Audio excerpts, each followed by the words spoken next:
It's always so much fun there. All right, well, this weekend is your last chance to go and enjoy a pumpkin patch experience, which, by the way, I cannot believe it's already like the last chance to do that. Anyway, Jamie and Caitlin at Fun for First Coast Kids are here with some of those suggestions. So great to see you again. Welcome back. Thank you. Yeah, okay, so we're first going to get into where families can find the patches, right? What's left? Yes, so there are a ton left, and we've had a lot of inquiries lately about pumpkin patches. Everyone's looking to get their pumpkin, so it's not too late.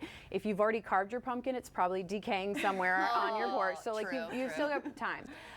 So there's a lot of different options on the First Coast, which is great. So you've got some that are just like the patch and some photo opportunities. There are some where you can get pumpkins, and then they have activities on the weekends. And then, of course, the farms have, you know, it's a cost to get in, but they have a lot of activities plus a pumpkin patch. So lots of different opportunities for families depending on what they're looking for. And they can find them all in our What's Happening section on our pumpkin patch page.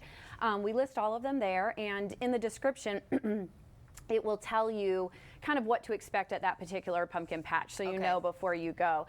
And on that page, you can filter by area of town. So if you want to narrow the amount of options down, you can click on, or find your closest one. Yes, exactly, absolutely. So that can all be found on our What's Happening section on our pumpkin patches page. Okay, awesome. And then we know where to find the pumpkin patches. So what can you tell us about decorating the pumpkin once we bring it home? Because this is so cool. I'm sure we'll get to that in a second, but that is, I'm impressed. Yeah, so we brought several options for a range of ages. Okay, cool. And so this stickers are a great option for your mess-free toddler area, because we know toddlers are very messy. And so, they love stickers. They love stickers. So it's a great option. So you can just use any stickers that you have around the house. I know I did this when my children were really young, and they just kind of put them everywhere, and that's fun.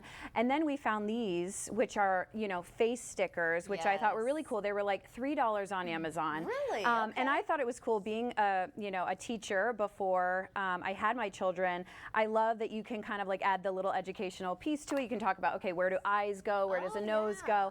And you just take it, and they just decide, you know, what mouth they like, what hat they like, and they can just make the little pumpkin their own. So I thought that was very cute and mess-free. I think a lot of parents will appreciate that. We got a Cyclops there. All right. We'll keep working on this one. Like another decorating option? So this one is another really cool option. So it is crayons, and you take a hairdryer, just place the crayons on top.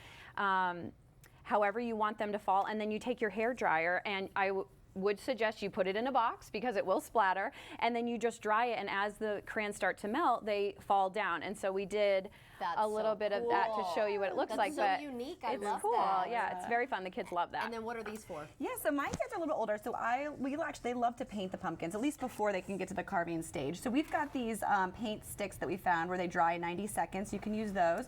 Or you could just use acrylic paint, which I used for this minion here. So yeah, it's one of our family traditions to do a storybook pumpkin every year. So they pick their favorite characters. We've done Elmo and Harry Potter and, you know, a lot of different storybooks characters. So this year they've been obsessed with Despicable Me. So we did a minion. I used the little mason jar toppers to create the eyes. And so it's a great time to just kind of like slow down and do some kind of like, you know, quality time and craft with them. And so it's been fun. And then they put it in their library for the last couple of weeks of leading up to Halloween. So cool. I got to make the sound. Do you remember the sound? Or they go. Yes. Actually, I do love that impression. That was pretty good. Banana, Sarah says. Yeah, we got to meet them. It was so much fun at Universal. Okay, so, and I see this option. This is really popular right now, too. Yeah, so they also have, Katie found these awesome, this carving kit. So, like, if your kids are still kind of struggling with, like, the, you know, little knife kind of serrated to do the faces, she found this awesome kit online where you can kind of use a mallet and like a cookie cutter style and kind of just pound it in. So so I did a couple of them already, but it's actually pretty simple. If I can do this from this angle, you just hit it. That's genius, because cutting is annoying. I mean, how cool! And then once you have it all the way in, they give you this little tool, and you put it in the hole, and you just pull it right back out.